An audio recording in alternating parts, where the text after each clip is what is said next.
We review the Jets' sixth loss of the season. They are now the only winless team in the NFL, with the Giants and Falcons winning. We also review a Matt Rule comment made in January 2019 that highlights the Jets' biggest ill as an organization.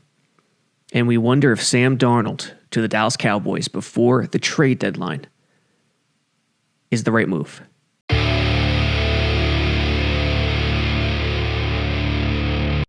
Sabo Radio, Jets lose again, this time to the Miami Dolphins, and Adam Gase is still head coach. And I said it, and I'm wrong. It just made sense for Gase to be booted after losing to the Dolphins in Miami. It just made sense. In like a Gase sort of way. His former team down in Miami, they moved to 0-6 as the only winless team, and he gets the boot then. It doesn't happen. Speculate all you want. Who knows what the hell's happening? Steve McClendon was essentially traded during the game. NFL.com reported that he actually didn't even fly back with the team. He just drove from Miami to Tampa. Jets also sent a 2023 7th-round pick in exchange for a 2022 6th-round pick. Is that the signal that the fire sale is on? Who knows? I don't think Steve McClendon alone could qualify that it's a fire sale, but it could be coming. So we'll review the Dolphins game quickly and dig into some deeper stuff, including the Matt Rule comment in January 2019 that looms large and is really the thing that Christopher Johnson should look at and study and analyze when moving forward here. And we'll also talk about Sam Darnold's future.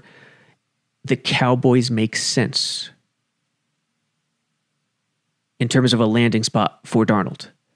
The Colts do as well, as ESPN's Bill Barnwell wrote a column recently and suggested that the Colts give up a 2nd and 3rd round pick for Darnold. But the Cowboys also make sense because of desperation. Should they pull the trigger on that? That's a genuine question that I don't even think I have an answer to right now. It's a tough one. But we start with the 6th loss. 24-0 Dolphins, who are now 3-3, looking like a formidable squad against the Jets. This loss was bad in every way.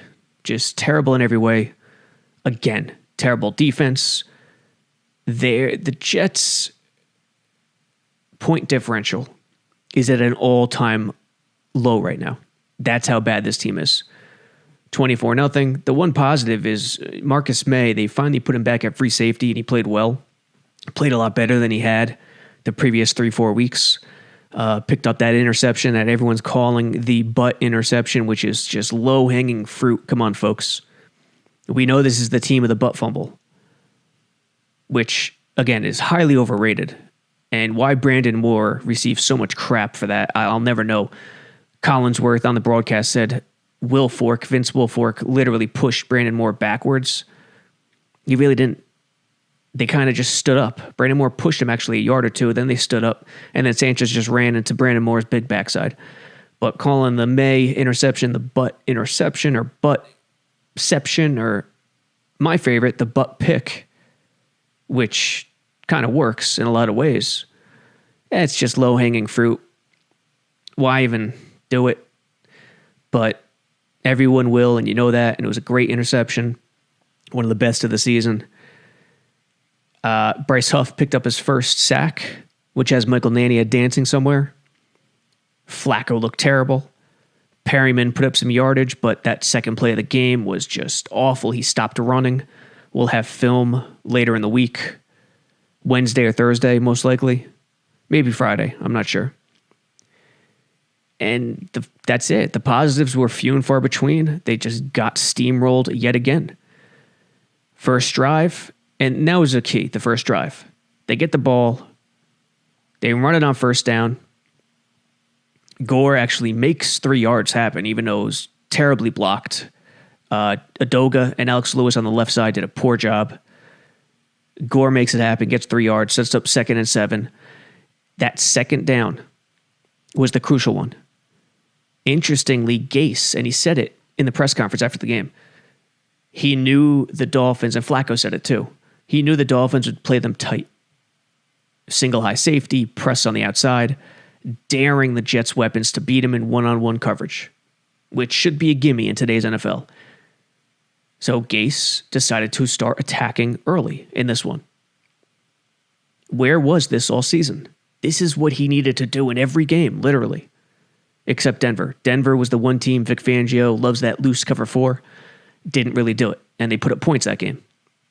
Coincidence? No. But he attacked early. Second down, it was the right idea.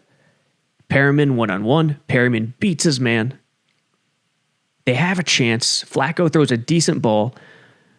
It looks to be overthrown on the broadcast, but that's because Perriman stopped. For some reason, he stopped his route. He allowed his eyes, when looking back at the ball, he allowed his eyes to stop his route. You see it in high school. You sometimes see it in college.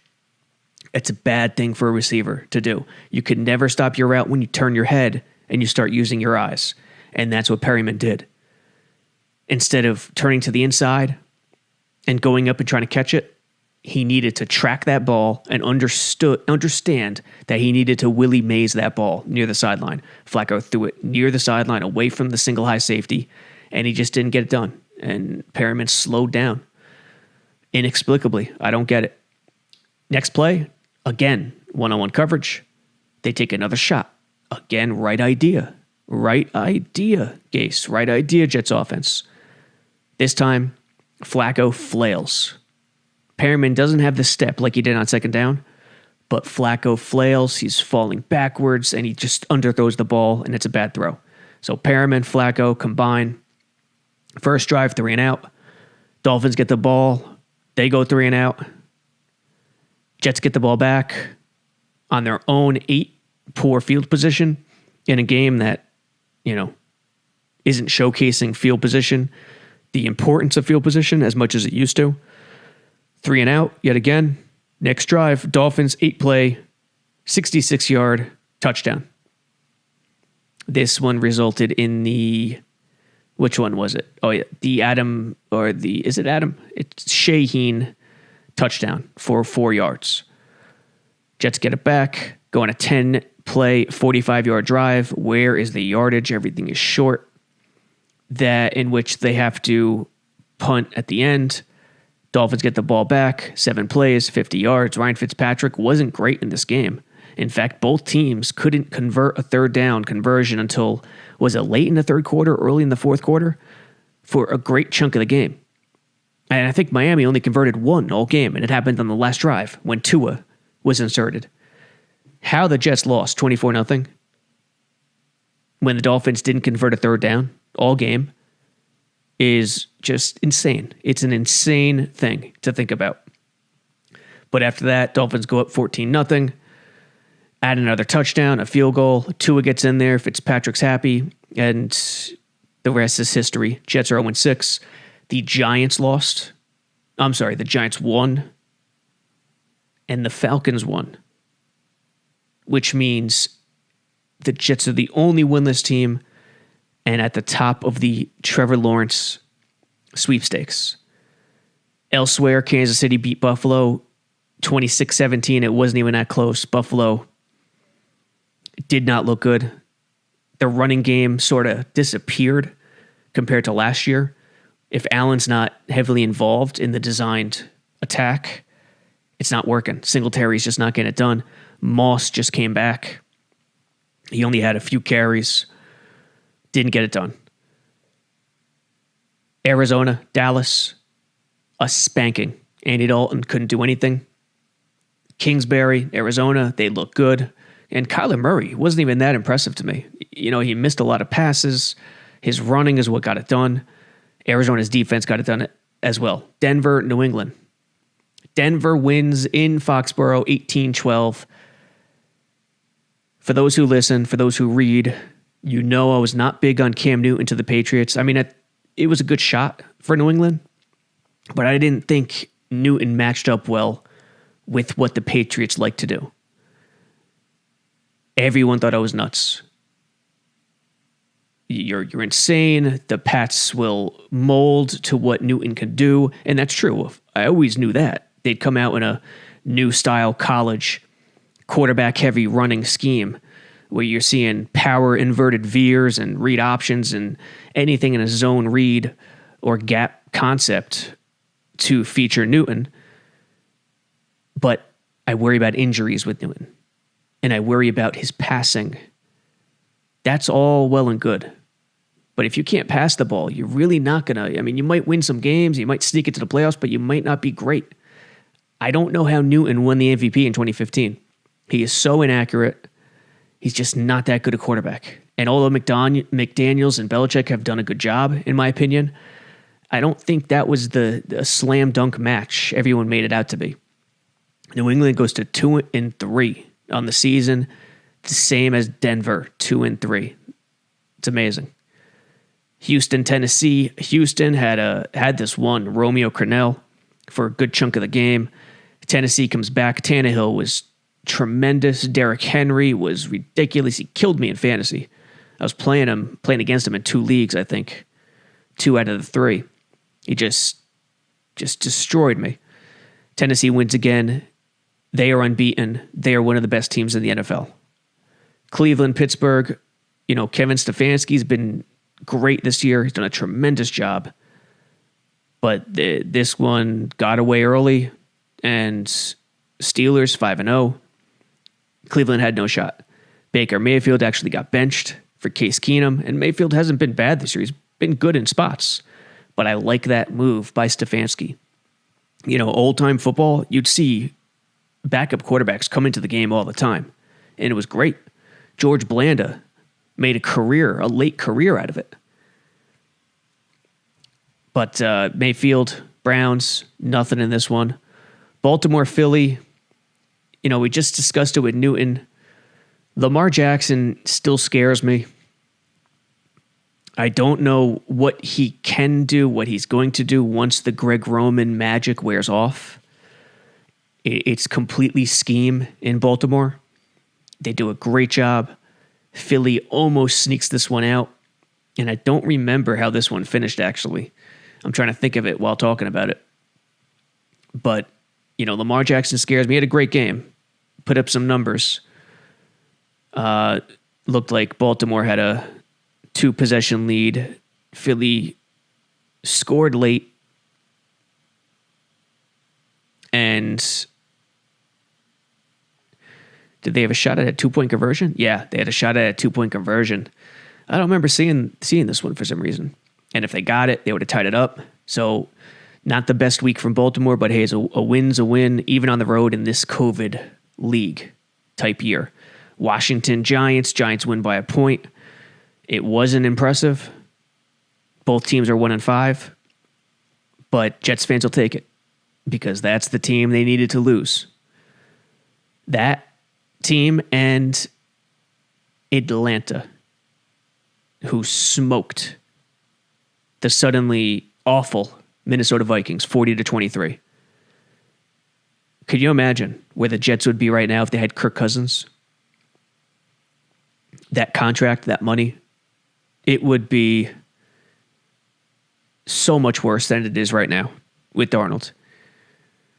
But Atlanta wins, Giants win, Jets atop the tankathon. Detroit beat Jacksonville 34-16, and Jacksonville is that bad, and I'm surprised. I knew they'd be bad, but I didn't think they'd be this bad. Cincinnati loses to Indy 31-27. Indy had to have this one. They got it. And Cincy drops to 1-4-1 as a much better 1-4-1 team, a scrappy 1-4-1 team than that 1-4-1 record would indicate. Chicago beats Carolina 23-16. Chicago has to be the most overrated 5-1 team or overrated good team in this league right now. I don't know how they're doing it. I wouldn't be surprised if they don't make the playoffs, even after starting 5-1. I just don't think they're a great team. Solid, good. With Foles, anything's possible. But every week with them, it's something that's close, tight, and crazy. Carolina 3-3, Robbie Anderson does not go off. He has a decent game. But when is Christian McCaffrey going to come back? That's the question, I think, surrounding Carolina and fantasy owners alike. Jets, Miami, we already discussed. Green Bay, Tampa Bay. Tom Brady moves to 4-2 with his new team, while Belichick and the Pats go to 2-3. Todd Bowles' defense put a hurting on Aaron Rodgers, and for the first time this year, the Green Bay Packers look human. Last game, Rams, Niners. The Rams come out flat, and the Niners, with injuries left and right, with Garoppolo back, which was the key, win 24-16. Cooper Kupp had a bad game, dropped a touchdown, just wasn't, Goff and Kupp together weren't into it. They just couldn't get anything rolling. And that's pretty much the recap for week 6. Injuries for the Jets. Darnold, I don't think he's going to return this week. The way Gase was talking on the conference call Monday, I don't think he's going to return. It's possible. We'll probably know tomorrow, Wednesday, if he will play this weekend, because Gase will rule him out early if they don't think he's going to play. Maybe they're playing it too safe with him. Who knows? We know he got hurt and hurt the shoulder, but returned that game, and now he's going to miss the next 3.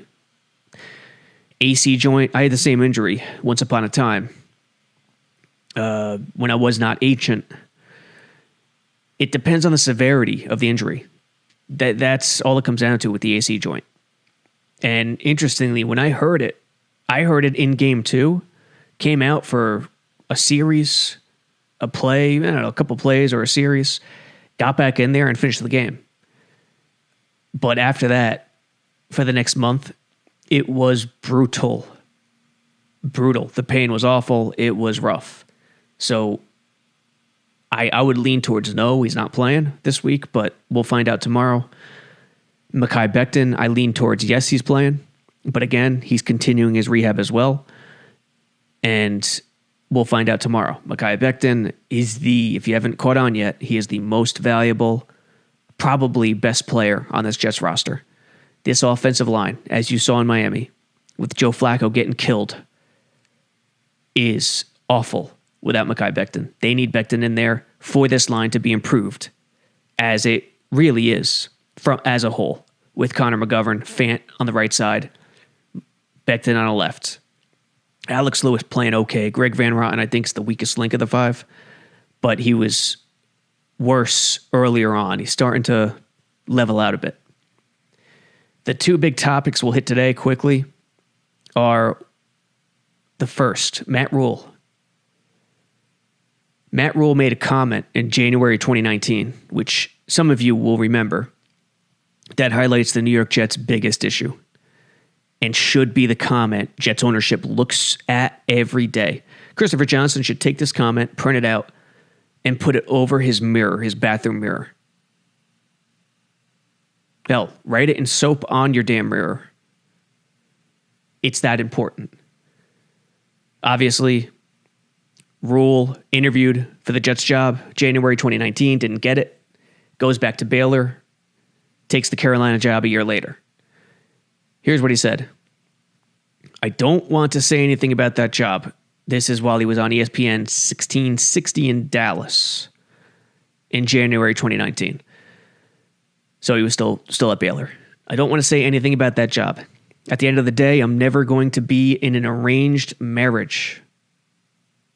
I'm never going to subcontract out jobs for offense and defense. I'm always going to hire people I believe in and are going to do things the right way. End quote. That is a huge problem, and that's not the way football works. It was widely speculated that the Jets had Greg Williams in mind as the defensive coordinator before they hired the head coach, which means they are pushing Greg Williams onto every candidate. Number 1, it's not a good look. It's not a good look for any great football mind to want to come to your organization. There's a hierarchy in football. It's a hierarchy type activity. You need a hierarchy. You need someone at the top. And we know ownership is at the top, but let's take them out of the equation. The head coach needs to be the dictator. In football, trust is crucial. There are so many players. There's so much, everything happening. Injuries could be life-threatening. You have to trust the next person. Every player has to trust the next guy. You can't have that headache in which you don't trust that guy. The head coach has to be the guy at the top, no matter what, and it has to be clear-cut. Whether or not that rule comment is true, no one's admitted it, it's been denied since Gase has been hired, isn't as important as you may think. What's important is that the illusion of that is out there in the ethos. The perception that the Jets are forcing guys onto head coaching candidates and head coaches is just damaging in itself. So to have that perception is a critical problem. Of course, also, it creates mass confusion if it's true. Can't do it. If you're a defensive guy and you have a personal problem or you're upset about playing time, who do you talk to? Greg Williams, defensive coordinator, or the head coach who has nothing to do with the defense, who's an offensive-minded head coach? Gase calls the offensive plays. He's the offensive head coach. Greg Williams calls the defensive plays. He's the defensive head coach. When have you seen or heard Gase talking about defense? Rarely. In-game adjustments, substitutions, personnel, that is Greg Williams on defense. And it's Adam Gase on offense. So they essentially have two head coaches. This is not a setup for success. Yes, other organizations do it and have done it. For instance, Andy Reid calls the offensive plays in KC, and you got Spagnuolo on defense calling the defensive plays. Andy Reid's the head coach, obviously. But Andy Reid has been around so long, and he's so respected that it's clear he's the guy at the top of that hierarchy. Same thing with Sean Payton in New Orleans when they won the Super Bowl. Same thing with Doug Peterson in Philly when they won the Super Bowl. But other than those few examples, the other guys, the other mold of head coach has dominated the championships over the last 2 decades. You, of course, have Bill Belichick. He's won 6. Bill Belichick doesn't call the plays. He dabbles, but he doesn't call the plays. He's a true head coach. He's got an offensive play caller, defensive play caller. You got Pete Carroll. Same thing. There are the 2 former Jets right there. Let's get them out of the way. You also have Bill Cowher, Tony Dungy, Tom Coughlin, John Harbaugh, Mike Tomlin. All of these guys didn't call plays. They were game manager type head coaches like a Bill Parcells. And they have won 13 of the last 19 Super Bowls. The issue isn't exactly about calling plays. It's about when you have a head coach who's so invested in one side, i.e. calling plays, that the hierarchy kind of gets skewed and confusion happens and you don't know exactly who the boss is. If it's true that the Jets had Greg Williams in mind and he was going to be the DC no matter who the head coach was, that the head coach just had to accept that situation, it, first of all, cuts the pool of candidates you want to bring in, which is terrible. A Matt Rule wouldn't allow himself to be put in that situation. He's only going to take guys he trusts. But secondly, it also creates back channels between Greg Williams and ownership and allows that person, Greg Williams in the situation, to think he's more important than the average run-of-the-mill defensive coordinator. It's just not a good situation. You hire the head coach, you let the head coach hire the staff. And similarly with the front office, we've discussed it before. Since Parcells, the Jets moved to a structure that has the head coach and GM both reporting to ownership. I hate it. I know other teams use it around the league, and it's worked in certain situations. Philly, for example, but it didn't start happening in Philly until they removed Chip Kelly and gave Howie Roseman the clear role of boss as at the top of the hierarchy. I know it's worked and I know it can work, but it just makes it harder. Like it puts barriers in front that you don't want to see. It increases the likelihood of confusion. And it's just not a good thing. Yeah, Joe Douglas made sure he had a 6-year deal before he came, that he had final say on personnel, which you have to give to a GM. But how in control of the organization is he? Truly. Are they letting him do whatever he wants? Or is ownership, including Gase, and even if they're not including Gase, is ownership hindering Douglas and making everything a Jet decision, as they've preached under Woody Johnson's tenure as owner? Those are the questions that remain. Those are the questions that are always there because of comments like this from Matt Rule. And I know not everyone remembers, but I know it was 21 months ago, but it is still the most important comment Jets ownership, Jets brass, fans have to think about when trying to see their organization right the ship moving forward. Other topic, Sam Darnold to the Dallas Cowboys makes sense for the Jets. It does.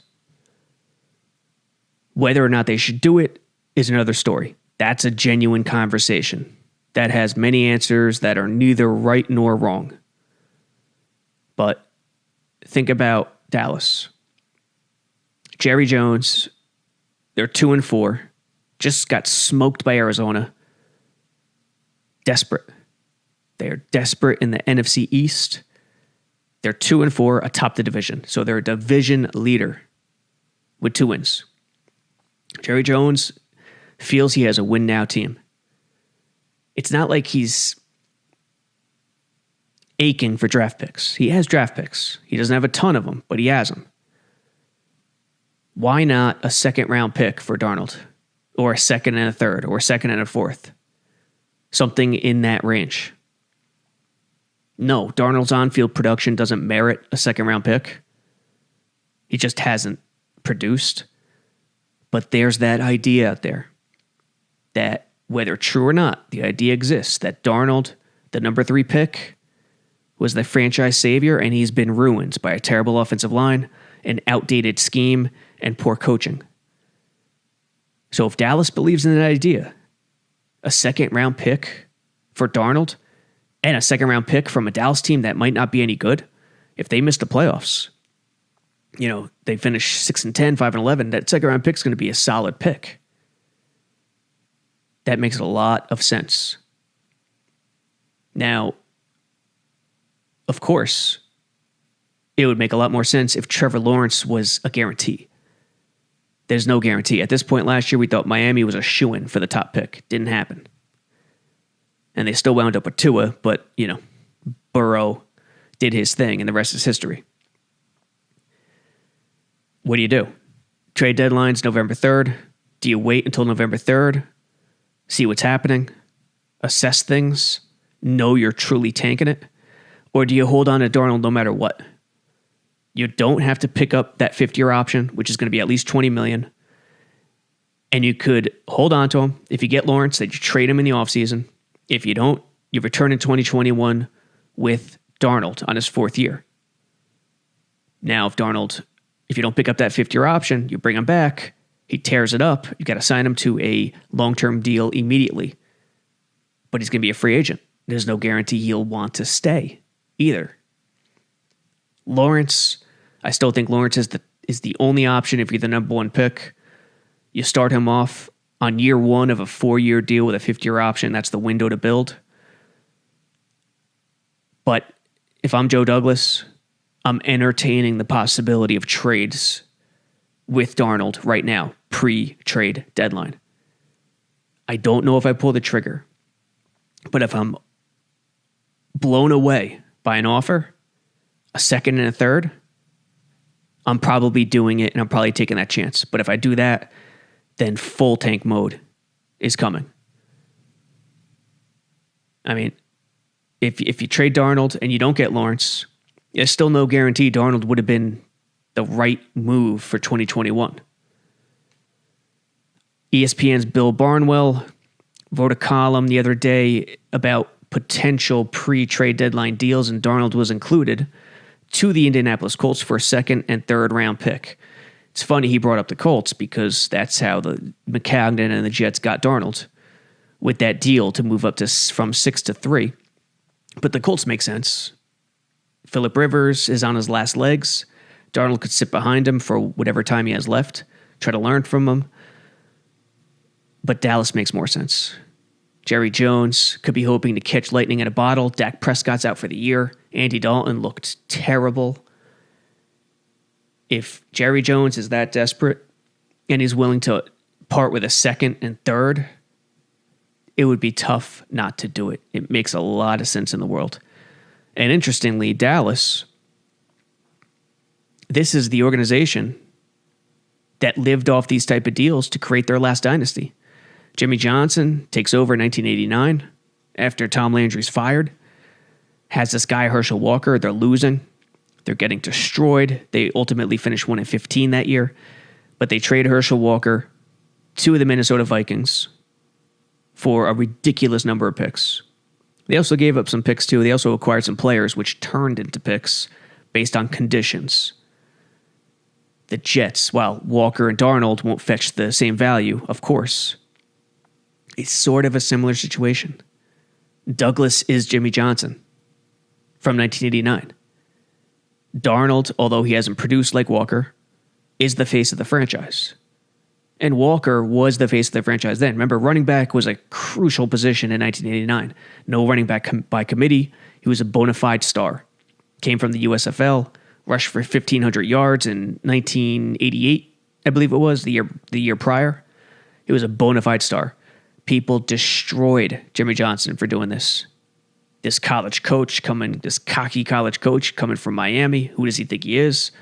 Randy Galloway of the Dallas Morning News wrote an article titled "Take Wool from Cowboys' Eyes. Vikings flat out fleeced them." The Dallas Times Herald's Frank Luxa said the Cowboys gave up their star for a bag of beans and a cow to be named later. Obviously, 3 years later, 92, Cowboys win their first of 3 Super Bowls that decade, and Herschel Walker's already in Philly. It's interesting that the Cowboys have this history and that they're so desperate right now because Jerry Jones, when he bought the team in 89, he went with Jimmy Johnson's plan, Jimmy Johnson's patient plan. When Jimmy Johnson left, because they couldn't get along after the 93 season, Jerry became the anti-Jimmy Johnson. He wanted to become Steinbrenner. He wanted to win now. Forget building. These are the Cowboys. We don't build. We don't take our time. We don't tank seasons.